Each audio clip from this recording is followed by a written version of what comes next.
Boa noite a todos. Que a paz do Mestre Jesus esteja entre nós.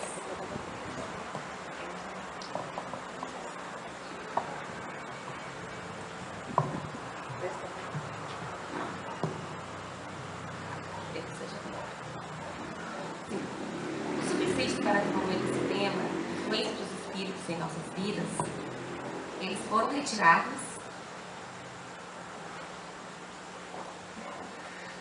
foram retirados do Livro dos Espíritos e do Livro dos Médiuns de Allan Kardec e do episódio número 203 do programa Transição, que tem o mesmo título, Influência dos Espíritos em Nossa Vida.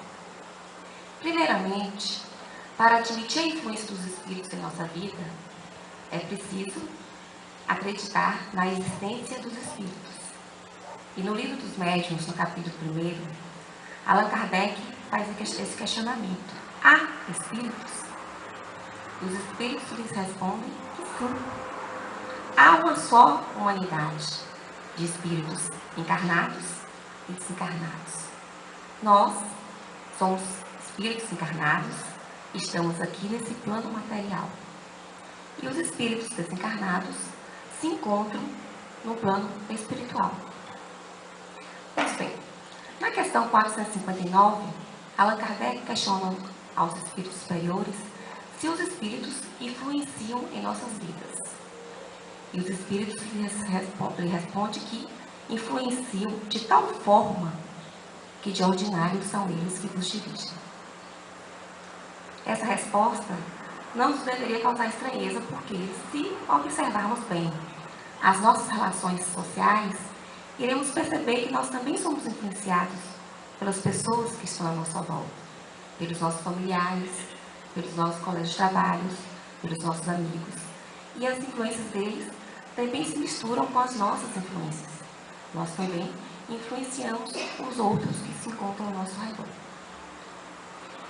Essa influência, ela pode ser de forma sutil, nós iremos perceber, ou de forma que os médiuns são aquelas pessoas que têm essa denominação justamente por estar no meio de fazer essa comunicação entre o mundo material e o mundo espiritual. Eles vão perceber mais a presença dos espíritos ao nosso redor. Estamos o tempo todo nos aconselhando com os espíritos. Só que para que esses espíritos possam nos influenciar, tem que haver uma sintonia. Nós somos responsáveis pelas companhias que estão ao nosso redor, porque essa influência se dá justamente pelo pensamento. Às vezes, achamos que os espíritos só irão nos ajudar nos apresentando de uma forma, apresentando fenômenos extraordinários, ou nos apresentarão com a varinha de mágica. Não é isso que acontece. Essa influência é sutil, nem todos irão perceber. Como eu disse anteriormente, essa ligação se dá pela sintonia, se dá pelo pensamento. E o pensamento é a manifestação do espírito. E somos nós que fazemos essa escolha. Se estamos com boas companhias, é por causa do nosso padrão vibratório. Somos como uma antena. Vamos estar sintonizados e vamos atrair ao nosso redor o que vai depender do nosso padrão vibratório. Se conservamos bons pensamentos, automaticamente iremos também ter bons pensamentos ao nosso redor. Então, tudo isso, essas companhias que nos acompanham, depende do nosso livre-arbítrio, porque somos nós que fazemos as escolhas. Eles nos dão a sugestão. Cabe a nós aceitá-las ou não. É como um jornal. Se nós pegamos um jornal para ler e se nos é sugerido, eu quero saber sobre futebol, eu vou procurar as notícias relacionadas às notícias esportivas. Se eu quero saber sobre a vida pública do país, vou fazer uma pesquisa sobre a política e sobre a economia. Assim também somos nós. Para escolher as nossas companhias, nós temos que manter o nosso padrão vibratório também elevado. Divaldo Franco, no livro Divaldo Franco Responde, volume 2, ele fala justamente sobre os poderes, o poder que a palavra tem. Quando nós dizemos a pessoa, Deus te abençoe. Essa energia dessas palavras alcançará essa pessoa justamente porque é uma energia benéfica e fará bem àquela pessoa. Mas também, se nós falarmos mal para agrejar essa pessoa, falarmos palavras de ódio, essa ressonância dessas palavras pode não encontrar a mesma recepção, porque vai depender de como a pessoa está.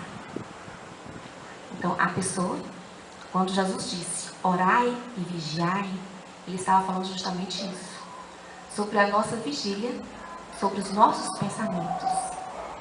E os saneadores para os nossos pensamentos são dois.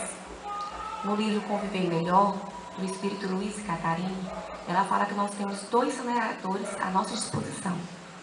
Temos a permissão, que é quando nós percebemos a existência de um mau pensamento, a gente tenta mudar essa sintonia para mudar o nosso padrão vibratório. E ela fala também da oração.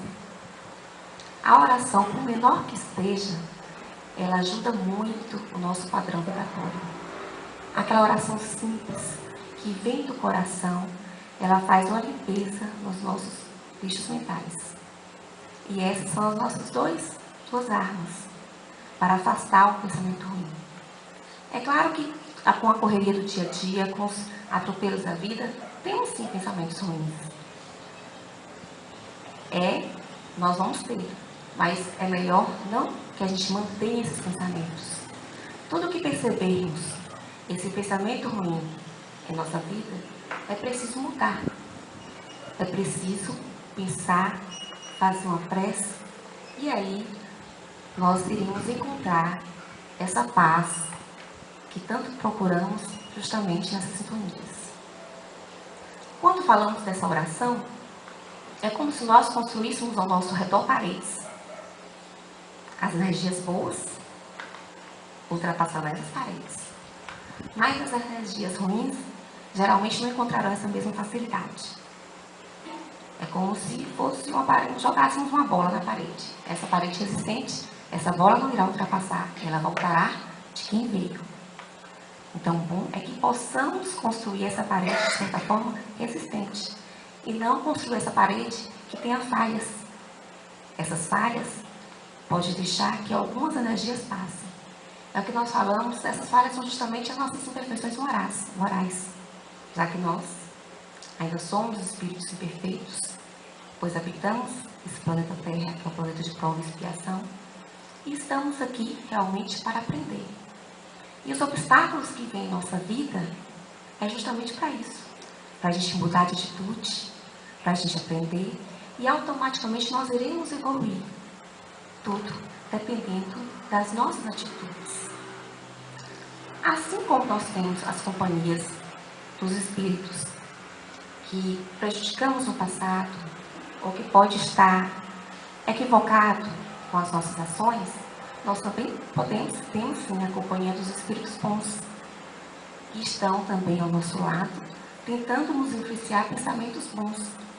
Mas para que possamos conectar, sintonizar com esses espíritos, realmente só iremos sintonizar com eles se tivermos um alto padrão vibratório. Então, dessa forma, quando fazemos uma oração e pedimos que os espíritos de luz estejam ao nosso redor, essa oração servirá como se fosse um farol, como se estivéssemos uma estrada, e nessa estrada tivesse um buraco. Os espíritos que estão nos auxiliando, eles não irão lá tapar o buraco, mas eles irão iluminar o buraco para que a gente possa enxergar e desviar deles. Então, a prece feita com simplicidade, de coração, ela nos ajuda e muito a elevar o nosso padrão vibratório. Outro saneador ótimo para evitar os maus pensamentos é o trabalho no bem. Nós não estamos aqui de passagem, viemos, como falei anteriormente, aprender, e nós viemos também com a missão de ajudar os outros. Nós viemos evoluir, crescer, e aqui é a nossa escola, vamos aprendendo, mas precisamos também fazer algo em benefício ao próximo. Além de amá-los, devemos ajudá-los. com a palavra que seja. Tudo isso, tudo que acontece conosco, depende das nossas ações. E trabalhando no bem, tendo bons pensamentos, com certeza teremos mais facilidade, teremos mais força e coragem para enfrentar os obstáculos que nos surgem. Todos os obstáculos que surgem em nossa vida é realmente para evoluir, para crescer.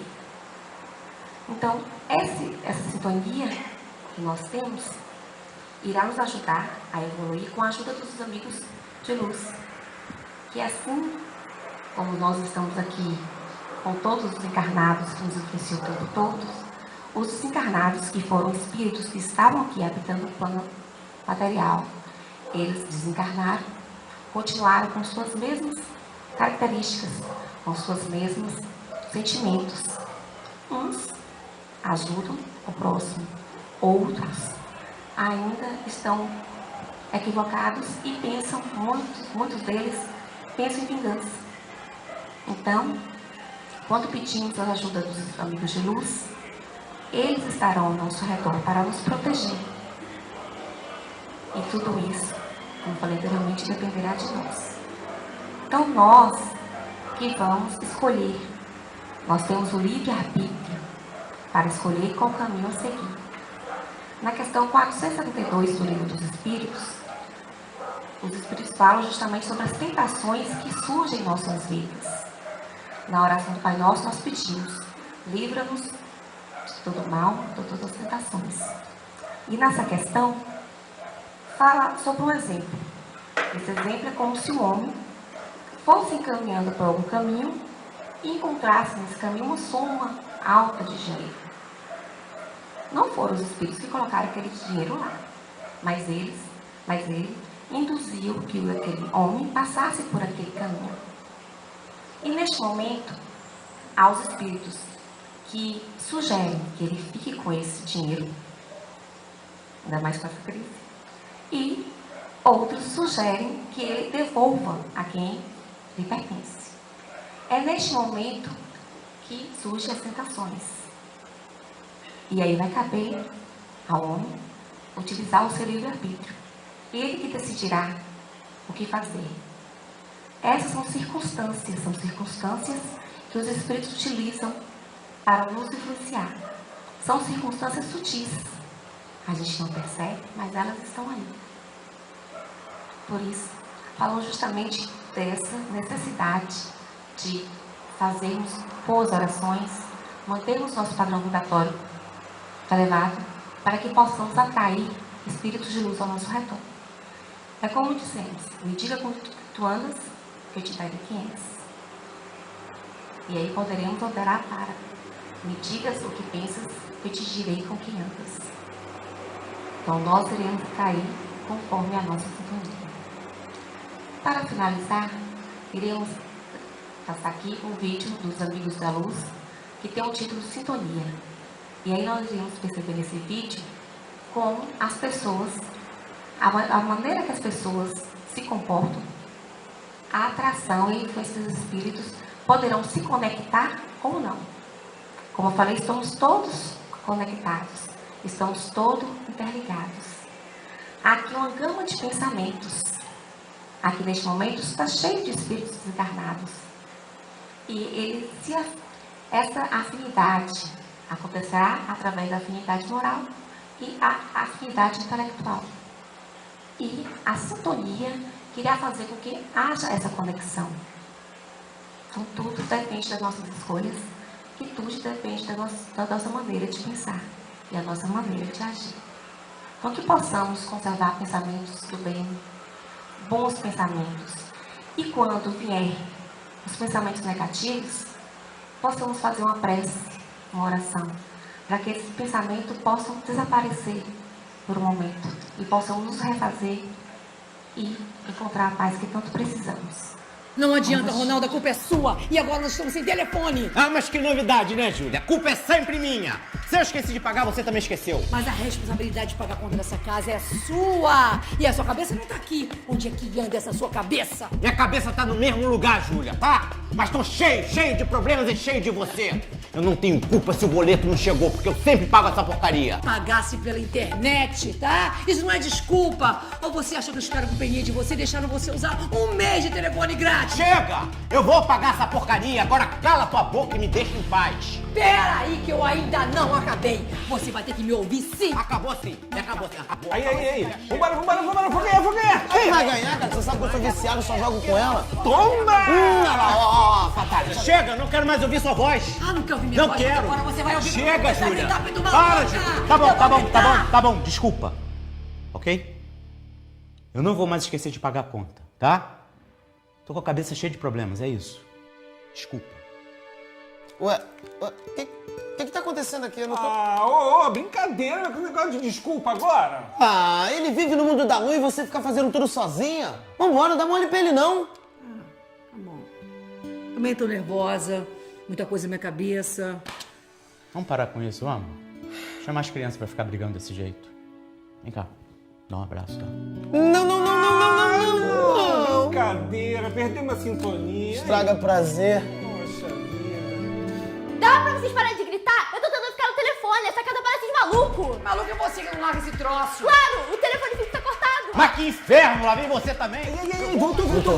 Ei, como é que é mesmo? Bola, quadrado? Bola, quadrado, triângulo, Hadouken pra trás, vai. Olha aí, eu vou tomar, ó. Hadouken.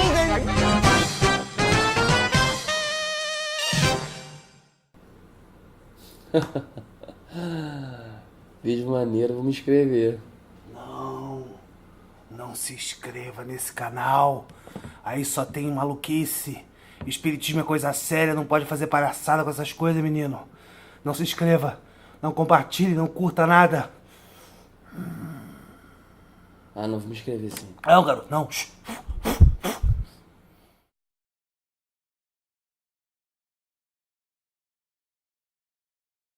Boa noite a todos. Nós vamos falar da humildade e buscamos entendimento para isso nos ensinamentos de Jesus, como sempre, esclarecidos através das obras de Allan Kardec, em especial o Evangelho segundo o Espiritismo. A humildade é uma característica da pessoa que valoriza mais o ser do que o ter. São pessoas livres e de poucas necessidades. O termo humildade vem da palavra humus, que é de origem latina, que quer dizer terra fértil com nutrientes para receber a boa semente. A pessoa humilde é aquela que brota da terra fértil, que está sempre à busca do aprender, do saber, do evoluir. Nós costumamos associar pessoas humildes com pessoas passivas e com baixa autoestima. Ou então com pessoas de pouco conhecimento intelectual, pessoas menos cultas. Mas ao contrário, a humildade requer conhecimento de si mesmo. Ser humilde, você tem que saber quem você é. E não trata-se da modéstia por conta de uma insegurança. É uma sabedoria, uma elevação espiritual. Jesus, quando lavou os pés dos apóstolos, demonstrando humildade, ele não se colocou inferior aos apóstolos. Ao contrário, por ser uma pessoa firme e segura de si, ele pôde fazer esse ato com a segurança suficiente, demonstrando que ele era um servidor. Porque ser humilde, uma das principais características da humildade é servir. E servir não é uma fraqueza nem uma submissão. Servir é uma prova de que você tem respeito para com as outras pessoas. Analisando a humildade do ponto de vista material, costumamos dizer que as pessoas humildes são aquelas pessoas que têm poucos bens materiais. São pessoas incapazes de promover o conforto, pessoas que vivem à margem da sociedade. quanto mais miserável de bens elas sejam, mais humildes elas seriam. Mas na verdade é o contrário. A humildade não tem nada a ver com bens materiais. Claro que uma pessoa que se despreende dos seus bens materiais é um respeito que a gente tem, qualquer uma pessoa humilde tem, por qualquer crença que considera o despreendimento material uma forma de se chegar à humildade. E com certeza é um caminho que se leva à humildade. Mas desde que esse despreendimento material seja verdadeiro. E o que seria um despreendimento? Seria o não apego ao material. O não apego àquilo que você conquistou, àquilo que você tem. Se você não tem apego àquilo, se você se despreende daquilo, é que você realmente é uma pessoa humilde. Portanto, esse despreendimento seria uma prova de humildade. Mas nem sempre é dessa forma. Porque pessoas simples, elas podem ser extremamente orgulhosas, pessoas desprovidas de bens, deficientes de bens materiais, elas podem ser extremamente orgulhosas e que é um sentimento contrário à humildade. Portanto, a pessoa possuidora de bens, ou a pessoa que não tem bens, ambas podem ser orgulhosas ou podem ser humildes. A aquisição de bens materiais ela é importante, mas não eleva o nosso espírito. Mas ela dar caminhos facilita para que possamos ter atitudes e ações de humildade. Essas qualidades, essas ações, essas atitudes, nós levamos após o desencarne. O que nós não levamos é os bens que adquirimos, o que é material, a fortuna que conseguimos adquirir, ou que conquistamos ou herdamos de alguém. Que na verdade são bens que são depositados para nós, cedidos para nós por Deus, para que possamos bem administrar, para servir ao outro ou à humanidade, para serem bem administrados. Portanto, o bem material não quer dizer, a pessoa que possui bens materiais, que possui a riqueza, não quer dizer que ela não seja humilde. Humilde significa elevação espiritual. E o que nós exteriorizamos são as ações e os atos, e isso sim é que tem validade. E podemos levar a humildade dessa conquista para a nossa vida eterna. Se soubermos usar esses bens, podemos fazer isso com humildade e muito pelo contrário, podemos ajudar muita gente, e o que não quer dizer que aquele que não tenha também não faça. Mas o significado da humildade é, na verdade, o desprendimento e é característica de uma pessoa que tem a caridade como meta na sua evolução. Independente de ter bens materiais ou ser deficientes deles.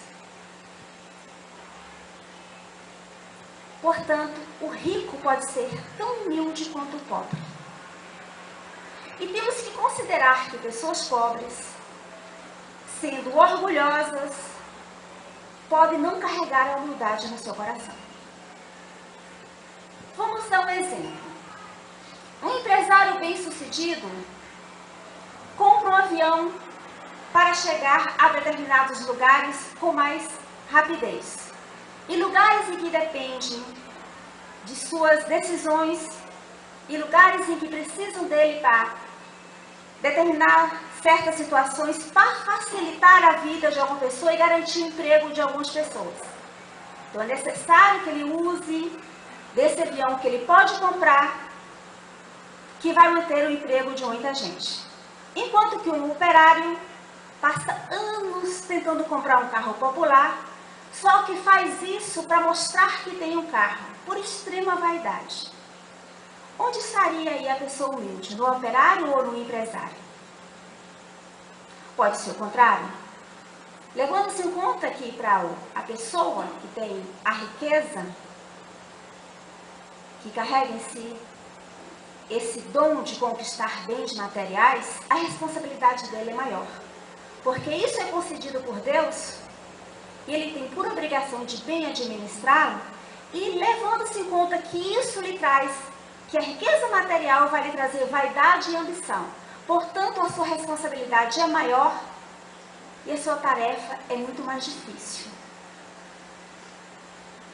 Quando essa pessoa conquista a humildade, é porque realmente é uma prova de elevação. Muitas vezes, nós costumamos ceder para agradar as pessoas. Fazemos isso como prova de covardia, por medo de assumir uma postura que não são caras. Isso não é ser humilde, isso é ser hipócrita, isso é hipocrisia. Porque a pessoa humilde, ela é firme, ela é dura. A pessoa humilde, ela é segura. E temos que defender as verdades que não são caras. E se para isso for necessário sermos firmes e enérgicos, temos que ser. Porque isso não são defeitos, são virtudes. Defeito é a covardia. É como o manso ser medroso. Isso sim são defeitos. A covardia, o medo, e não condiz com a grandeza de Jesus, que muitas vezes foi firme, foi duro, foi enérgico em situações em que se fez necessário. No entanto, ele é a prova de maior humildade de todos os tempos. Outro dia, numa das nossas casas espíritas, uma palestrante falou sobre a importância do não. De como devemos usar o não e a necessidade de usarmos o não. As pessoas que têm essa capacidade é porque têm a responsabilidade de educar. Não quer dizer que elas não sejam humildes, muito pelo contrário, porque quem educa é servidor. E o servidor é uma característica principal da pessoa humilde. Então, o saber servir, o saber educar, o saber dizer o não, o ser firme, o ser seguro no que está fazendo, não quer dizer que não seja uma pessoa humilde. Muito pelo contrário, é uma prova de humildade. Porque você passa a ser um servidor, uma pessoa firme do que sabe, o que está fazendo e da sua responsabilidade e descobrindo as necessidades dos outros. Isso é servir, isso é ser humilde. Isso é assumir a sua responsabilidade diante da evolução que é necessária para cada um. Na verdade, a humildade é um sentimento contrário ao orgulho. E um dos sites que costumamos pesquisar tem uma entrevista com a espírita Isis Maria, e que ela define muito bem o que seria ser uma pessoa orgulhosa e o que seria uma pessoa humilde. Ela diz o seguinte: a pessoa humilde, quando comete um erro, ela diz: me equivoquei. Porque ela é uma pessoa que quer crescer e que quer aprender. A pessoa orgulhosa disse: eu estou certo na minha posição. Tenho certeza que eu fiz o que é correto. Porque ele não se põe abaixo ou inferior a ninguém. A pessoa humilde costuma dizer: deve ver uma maneira melhor de fazer isso e eu vou procurar conhecer, eu vou aprender. A pessoa orgulhosa disse: sempre agi dessa forma e não vou mudar o meu estilo. A pessoa orgulhosa não aceita crítica. A pessoa humilde, ela absorve as ideias que lhe são nobres, independente de onde elas venham ou de quem venham. E a pessoa orgulhosa sempre defende a sua própria ideia, não por acreditar nela, mas por ser sua. Comparando a humildade com o orgulho, vamos entender o que é ser uma pessoa humilde. Nós vimos também nesse mesmo site, nessas pesquisas que estávamos fazendo, uma história interessante que vai nos ajudar a entender melhor o que é ser uma pessoa humilde. É uma história de um menino com o nome de Pirralho. Um menino muito humilde que vivia de migalhas. Os sonhos eram a sua realidade. Uma pessoa totalmente desprovida de bens materiais. Mas era uma pessoa confiante em si. Era uma pessoa que acreditava. Mas mesmo assim, diante de toda a miséria, teve um dia que ele se desesperou. E foi dormir chateado. Mas por que Deus não atende os meus pedidos? E em uma dessas noites, Deus me apareceu. E disse assim: filho, eu estou aqui. Seja humilde. Reconheça o que você tem de bom e pode pedir que eu lhe dou. Pode fazer o pedido que você quiser.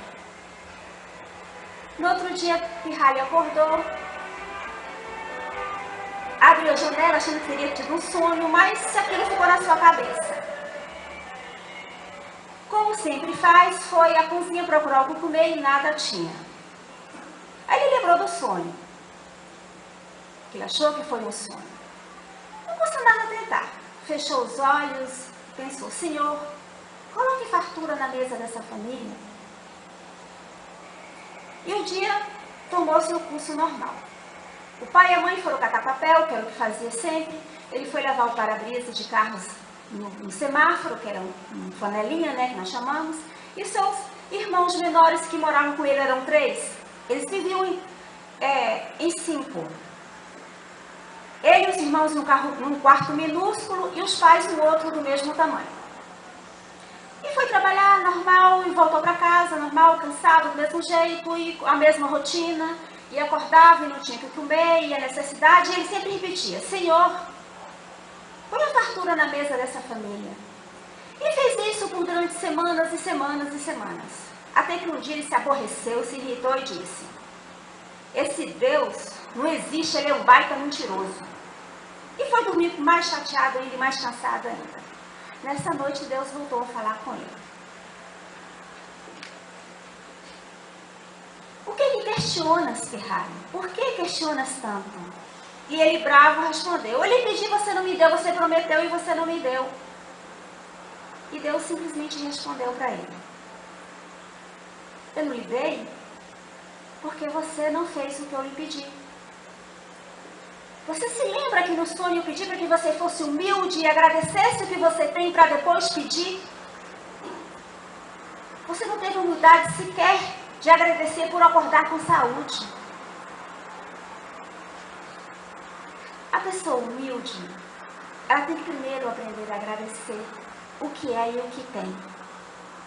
Porque o que temos e o que somos é o que é necessário para nós, é o que precisamos. Porque quando temos a oportunidade da reencarnação, que devemos agradecer sempre a cada dia por estarmos aqui, é porque nós tivemos a oportunidade de estar aqui para corrigirmos os nossos erros, os nossos equívocos. Estamos aqui para corrigir o que não fizemos correto em outras vidas ou até mesmo nessas vidas. Então, agradecer sempre essa oportunidade para depois agradecer a metade do pão que temos na nossa mesa, porque muitos não têm o que comer. Agradecer por termos saúde, porque muitos não têm e vivem enfermos. Agradecer pelos bens materiais que temos, porque foram doados por Deus, foram empréstimos de Deus, para que bem possamos administrar, para ajudar ao próximo, para ajudar a uma sociedade, uma nação. Agradecer por termos pernas fortes para andarmos até onde queremos e não reclamarmos por não ter um carro para andar. Agradecer por acordar e ver o sol, que tem muitos que não enxergam, vêm com essa expiação de não enxergar. No dia que conseguirmos ser humildes o suficiente para agradecer o que temos e o que somos, aí vamos começar a passar a ser merecedores de conquistar o mais que desejamos. A humildade está associada à caridade, está ligada à caridade. É uma característica do humilde, servir e ser caridoso. Independente da posição social, dos bens materiais que tem ou da miséria em que viva, a gente sempre tem o que doar e a gente tem sempre como servir. Se conseguirmos essas duas características, que é servir e sermos, e fazer isso de maneira caridosa, sem esperar um retorno, é uma prova de que somos pessoas humildes. E isso não vai depender da nossa posição social, dos nossos bens materiais ou da miséria em que vivemos. Temos que agradecer a oportunidade de estarmos aqui corrigindo os nossos defeitos morais. A partir daí, como já disse, vamos ser merecedores de a busca do algo a mais que desejamos. Eu agradeço a Deus a oportunidade de estar aqui com vocês e a respeitosa atenção. Uma boa noite a todos.